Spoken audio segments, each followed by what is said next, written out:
Un enfant sur 100 est né avec une cardiopathie congénitale. C'est la première cause de malformation congénitale dans le monde.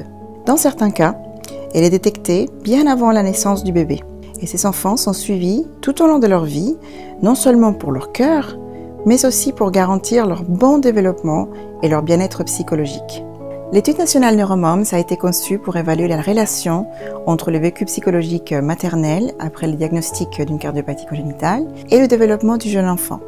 Elle est promue par l'INSERM et financée par l'Agence nationale de la recherche. Annoncer aux familles, en particulier lors d'un entretien prénatal, que leur fœtus a une malformation cardiaque grave peut affecter leur vécu et avoir un impact tardif au travers des émotions fortes qui sont suscitées lors de cet entretien. Il est donc très important dans notre spécialité de tenir compte de ce vécu des parents et de les prendre en charge pour permettre un suivi adapté et tenter d'améliorer le développement de l'enfant au sein de sa famille. Les enfants qui ont des malformations cardiaques congénitales complexes sont à haut risque de développer des difficultés en termes de neurodéveloppement. L'étude Neuromoms est la première étude nationale à s'intéresser au suivi des parents et de leurs enfants depuis la période anténatale jusqu'aux premières phases de développement. Notre étude Neuromoms prévoit un suivi en 3 étapes. Le premier étant pour la maman lors du 3e trimestre de grossesse, le deuxième avant la sortie d'hospitalisation du nouveau-né et le troisième pour la maman et le bébé lorsque le bébé aura 1 an.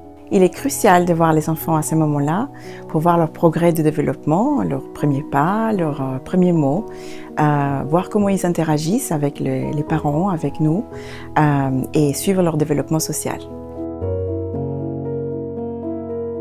Neuromoms utilisera des tests standardisés comme l'échelle de développement de Bayley qui permet de situer les progrès du bébé en termes de langage, en termes de développement cognitif, moteur, et ce, de façon vraiment ludique pour l'enfant.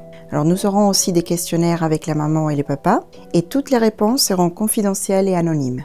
Notre association Petit Cœur de Beurre est partenaire de ce programme et soutient activement les initiatives permettant une meilleure détection et prise en charge des difficultés de neurodéveloppement des enfants nés avec une cardiopathie congénitale. Une façon d'avancer consiste à mieux comprendre le vécu psychologique des parents suite à l'annonce du diagnostic. Ces résultats permettrait d'améliorer l'orientation et l'accompagnement des familles.